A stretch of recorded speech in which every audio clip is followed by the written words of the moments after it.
Hello, Manfred. How are you doing today? Very well. How are you, Rahul? I'm doing very well. I was very much looking forward to today's conversation.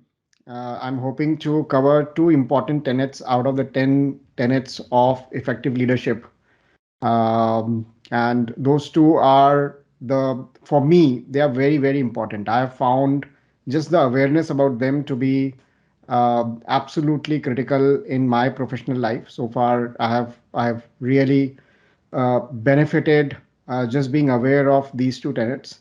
Mm-hmm. So I'm very, very curious to hear your thoughts, build or strengthen my perspectives further on those.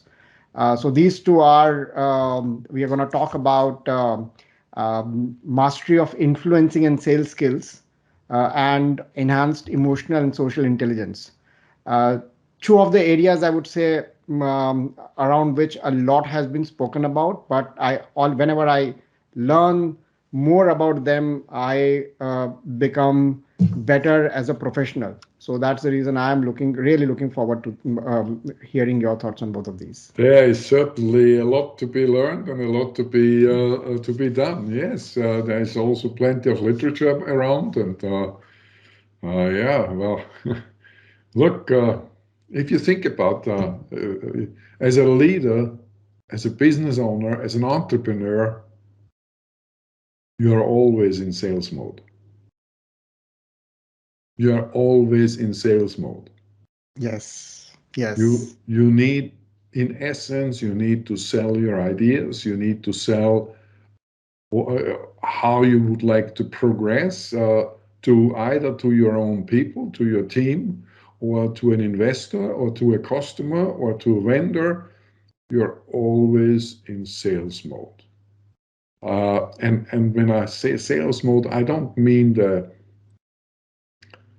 how shall I say this, the second-hand car type sales mode. I If I I think may, that's the role of the past. I would say that that's how one used to always wonder that sales, the imagination used to be a used car salesman, which is yes. so outdated now. And like you rightly said, as an entrepreneur, I think even as a professional, as a leader, we are all in a role which requires selling, which requires moving others.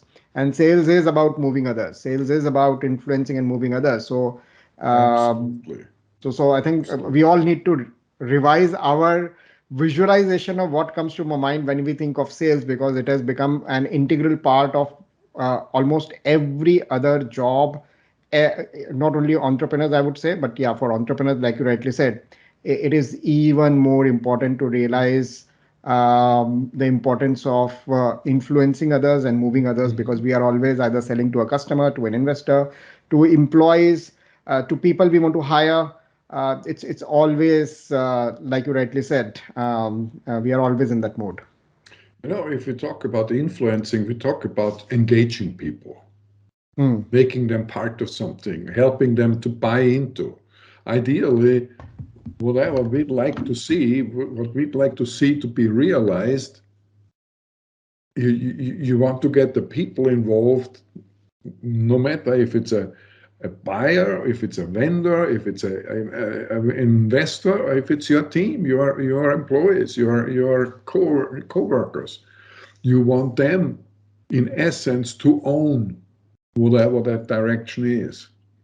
So it's influencing and engaging, and of course there, there are also, when you think about sales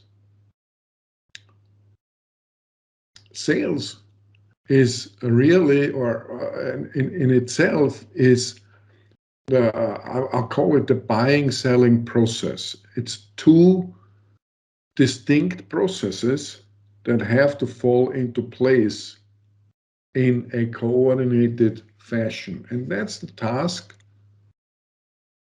of the person that is selling. That's a sales professional does that coordinates those steps and coordinates the flow of the process. And if you think about it, that if you if you think about the stages of the buying decision, it's identifying a want or a need. It's a research and gather information. It's about evaluating of available alternatives. It's about making then a purchasing or procurement decision, executing the actual purchase, and then post-purchase evaluation, finding out what's if it was right, if it could have been better, if it produced what you wanted to produce with this purchase. So that's that part. And of course, then you have the actual selling process, which is introducing yourself and your company and then gaining favorable attention and creating the connection with whoever is the buyer or whoever you want to have engaged into going to the next step. Then it's identifying wants and needs, discovering wants and needs, which is a process in itself. Uh, Great book for that, by the way, that I like is QBS, question-based selling. And then it's about presenting the benefits and the consequences of that buying decision, getting commitment and follow-up. So these two processes have to fall into place like a good gearbox, like the gears working together. And that's the job of the sales professional or the leader. It's the same thing. And that's what I'm saying. As a leader, you are always in some sort of a sales mode because you need to engage people towards a common purpose, towards a common goal, and to generate that progress or that change that you want to generate. And that is about influencing them. And no matter if it's about selling people on an idea, getting them engaged and motivated on a new idea, new strategies, on new products, product development, services, you name it, anything. And there are different stakeholders. And the different stakeholders are, in essence, the different buyers that need to be engaged. So you need to understand in the influencing process, who are your key stakeholders that you need to influence? Obviously, when you are as an entrepreneur, a leader, wanting to raise capital, you have different stakeholders than if you want to engage your team to move something to the next level. But Absolutely. from a Absolutely. basic process, it's an influencing, engaging, selling process. And I think as we grow in our professional lives, as we grow to be a better leader, all of us recognize the importance of influencing and selling at some level. In your experience, Manfred, as you look back in your own professional life or professionals that you coach, when does this realization actually set in that this is a critical skill to have?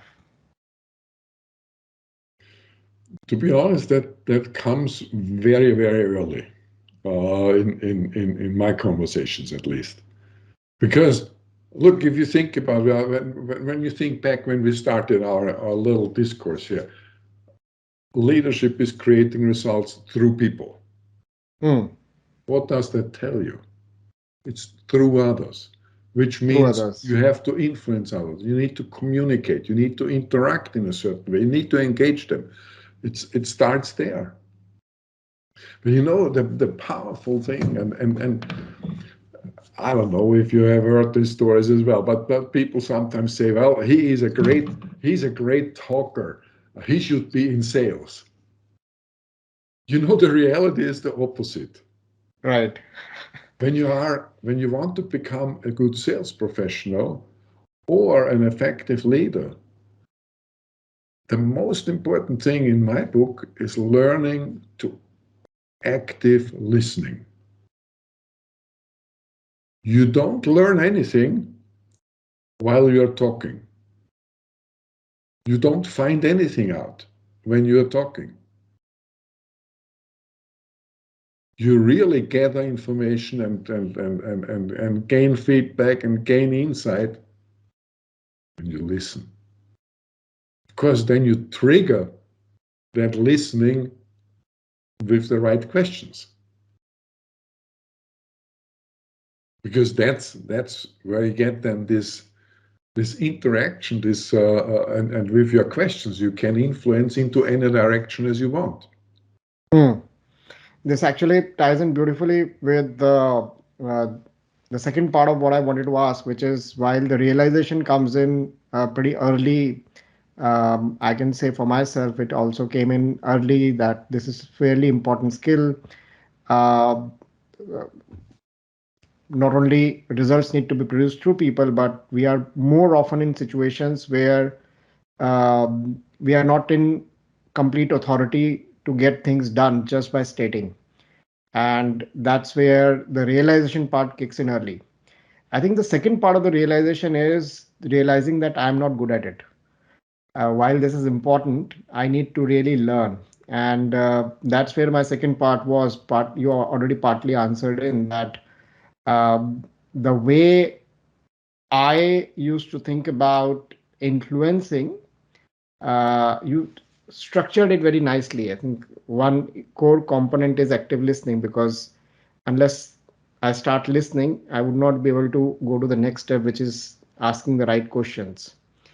But I want you to say a little bit more that when people come to you and in your own life, when people think of, look, I understand that this is important. What are some bad examples of the ability to influence a cell? And I want to take those bad examples that it is not this before we come to what it is about.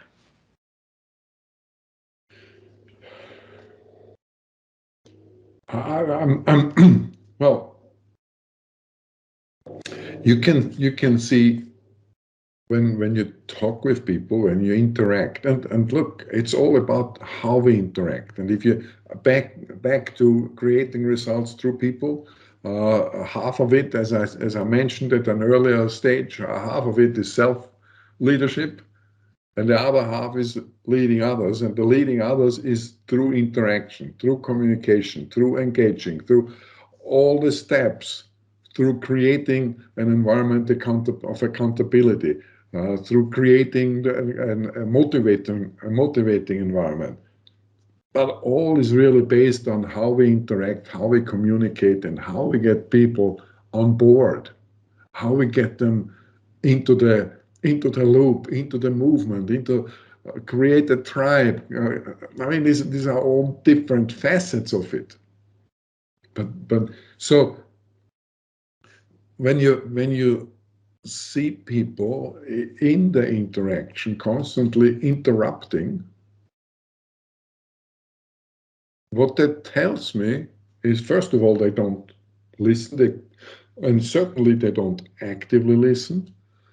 And in addition, what we do when we don't hear people out, what happens is you may start something, and with whatever few words that you are raising, my brain already switches off and is processing a response. And when we are processing on our response, we're not really listening anymore. So when we then come back with whatever we think we have to come back, it certainly, I would say in 9 out of 10 cases, it's not a good question. It's just another statement or an opposing view or any other thing but a good question. But at the same time, when we talk about influencing with good questions, we really can engage. If I am figuring out the best questions to ask, not only can I give any interaction direction, but I force everybody to be engaged, because a question is always soliciting a response. You only can respond when you are with me, when you have listened at least partly to what my question is, ideally the whole question. But that way you are in the intellectual thinking process with me. And therefore, when I then raise the right questions, I actually can help you, and I'm using the word help very deliberate. I can help you to take ownership of whatever we are trying to achieve, trying to have a conversation about. So I can tell you, Rahul, in order to do X, Y, Z, you should do this, that, and whatsoever. I mean, this process, and if you do this, we'll get to the result. Or I could say, Rahul, this is where I'd like us to drive to. What do you think is the best way to go about that? So you will come back with some thoughts. And I can take that, and if I agree with it, I can say that sounds really cool. Or if I feel something might be off, or you may have overlooked something that I know is going to happen, then I can say that sounds really, really good. However, have you thought about X? Or what if Y happens? Or what if we run into whatever? So again, I solicit more input. You have to think that through. If you are running into this hurdle, what would you do? So you will come back with something else until we get to the point where I can say, hey, bro, I really like the way you are approaching this. What do you need from me? If there is nothing else, let's go ahead. as That's yeah, and selling an idea. I may have had everything already in my head pretty much planned out. At the same time, if as a leader, if I interact that way, I might actually learn something. I might find out something that you know and I didn't know. mm, Because you will respond with your thoughts, with your ideas, and there may certainly be things that is not really my expertise, but you have had some experiences with. So I'm getting that out as well, and I can think that through and say, "Wow, that actually is not a bad idea. I like that." and this distinction, Manfred, is so critical. This kind of takes me back to that used car salesman example. That sales earlier was in a context of information asymmetry. The car salesman had information that the customer did not have. So it was all about a script to follow so that I'm able to convey that information in a way that is moving the person to buy that car. Now we are first in a context where information asymmetry is very, very difficult to be achieved. All of us have access to plethora of information. So it's very difficult for me to have access to an information that you don't have. So if I'm trying to influence you, very unlikely that I would have an advantage over you because I know something that you do not know. That's one. Mm-hmm. Second, uh, as a result of it, it's very important for me to actually understand your perspective, which could be different from mine and would be valuable for us to jointly move in a particular direction. So the point that you made, yeah, towards the end of your last thought was exactly this, that as a leader I need to be open to an idea that might be coming from you in order to take the next step forward. Mm-hmm. And this is very different, like I said, from that example of used car salesman, where the way forward was based on information asymmetry. as a salesman, I knew that I need to convey why this car is good, and the customer did not know about a lot of features. But today, that is in Yeah, our setting, that it is is no that longer true. old-fashioned approach that I have to convince you of something, Yes, and I don't need to convince you. The only thing I need to do is make you think through your way with a little guidance through my questions. And we may uncover some additional new options to go about it, or we may uncover a process or a way to get where we want to go. But again, if I lead with questions, I create ownership. When you take ownership, you will go about it with a different energy, with a different mindset, with a different attitude, and that may actually get you to gladly go the extra mile, take the extra step in order to create that good result. Otherwise, if I'm more instructive and directive, then you can say, well, I have done everything Manfred told me, and that's the outcome. I did the best I can, and this is a transition that one and has to I'm not make. owning it. It's because it's Manfred's idea. It's Manfred's thing. Yes, yeah, and that's a transition that one has to make when one moves from being a manager to a leader.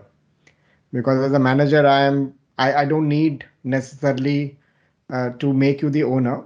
I might have I think you created that distinction by saying that I need to just convince you that follow this process and the outcome would be done. But as I transition to a leader, that ownership needs to get created, and that's where the convincing part is no longer the requirement. Which brings me to a next question: that if But one. I'd like to add something here. If you think about now, transition this to a routine sales conversation. Hmm, If you get your customer to really like what they're buying and really like their buying decision, their procurement decision, hmm, they will be a better customer because they will use that product or that service better, and therefore the possibility of creating brand loyalty or product loyalty and therefore repeat purchase goes infinitely up. It's there are similarities, no matter if it's your associate or your employee or your subordinate, or if it's also your boss. You can sell up to, by the way, and influence up to, and very often you have to. yeah. And if you make your idea your boss's idea, and he says, I support that, you will have an easier way of moving that forward. Do, Absolutely. do it make sense? Absolutely. Absolutely, Manfred. And this is so important. So I want to remain on this part. I want to ask you that as part of your work as a coach, as you would have coached a lot of executives and leaders on the aspect of influencing in sales. What is an old mindset in your experience and example that you break when it comes to becoming better in influencing and selling? So there would be a mindset that requires to be broken, and a new mindset need to be created. And then there would be a structure or framework that you might be suggesting to adopt. And I think you mentioned a little bit about when you mentioned that book, question based selling. But is there a framework that then you suggest to your clients or anyone who wants to become better at influencing and selling?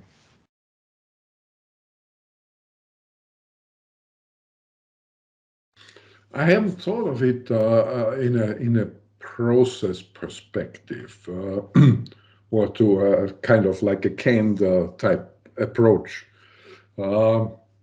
Because look, every situation is probably a little bit different. Are there similarities? Yes. I'm not so sure. I don't have a canned approach. Okay, so I'm delinquent here, but I, again, I think contrary to our typical approach or typical thought about leaders being the decisive dominators of thought and action. Uh, Look, think about the situation that we have in the Ukraine right now with Volodymyr Zelensky.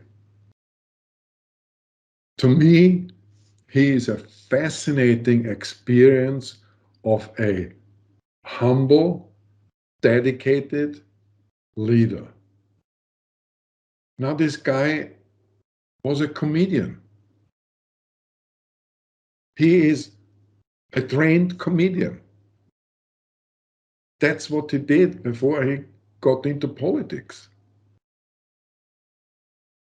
And people were kind of laughing about him, and well, what do you expect from him?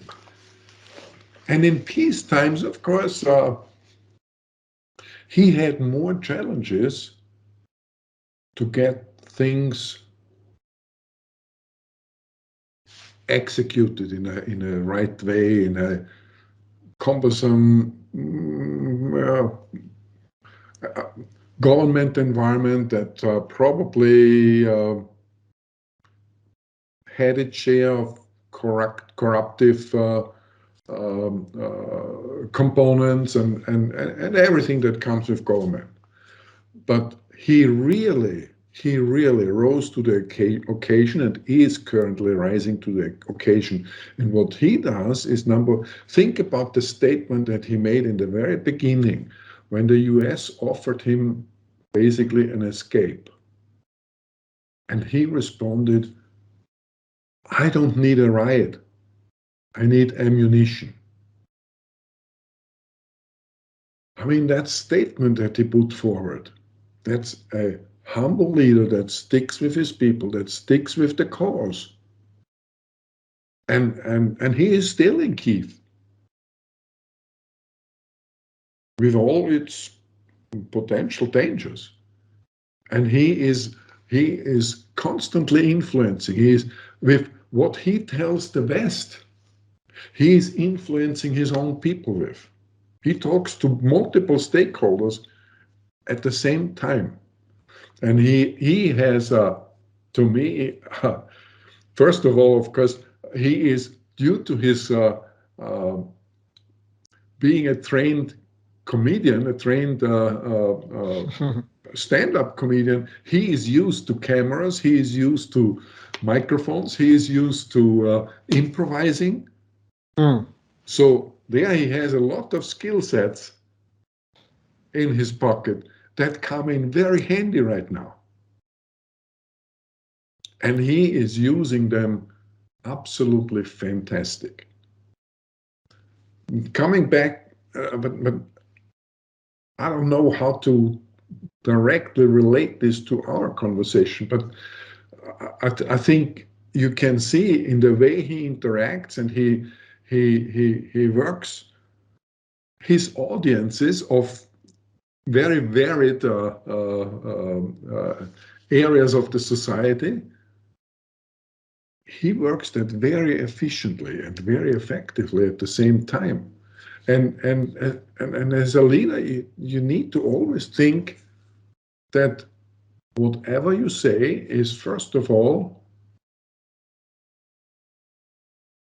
people pay attention to it differently. People constantly watch it. Any mistake they can point out, some to get encouragement and motivation from. So that goes back to why questions are so powerful. I think because you can you engage. yeah. So you have kind of answered what I was looking for in terms of a framework.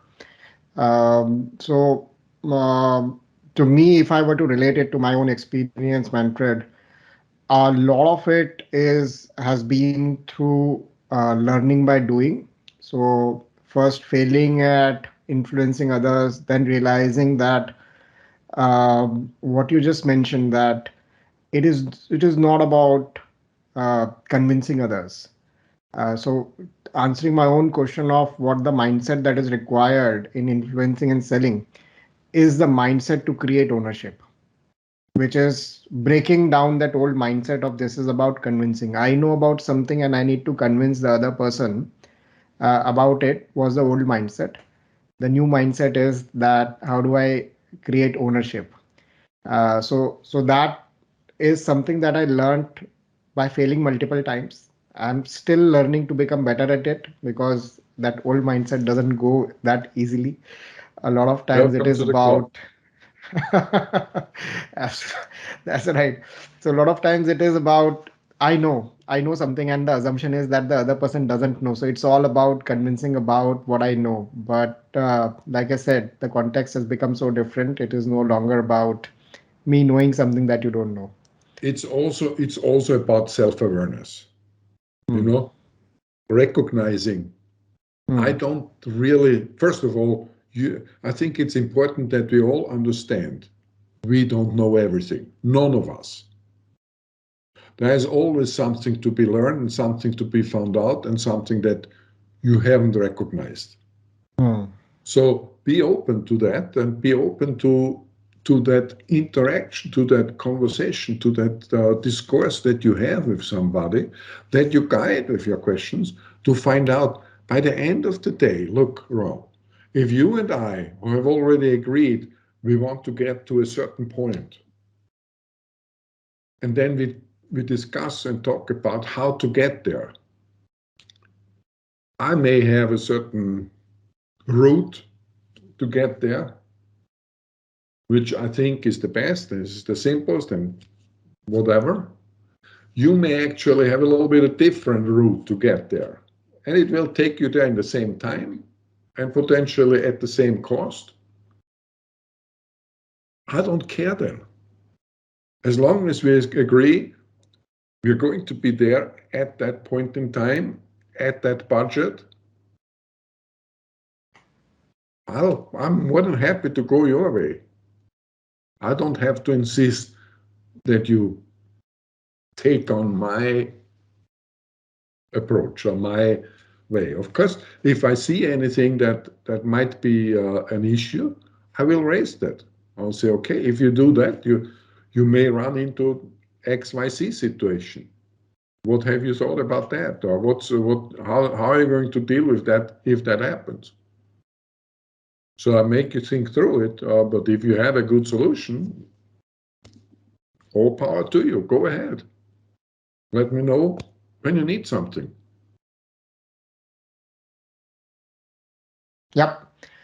So on that note, I also want to share about something that I learned in terms of a framework.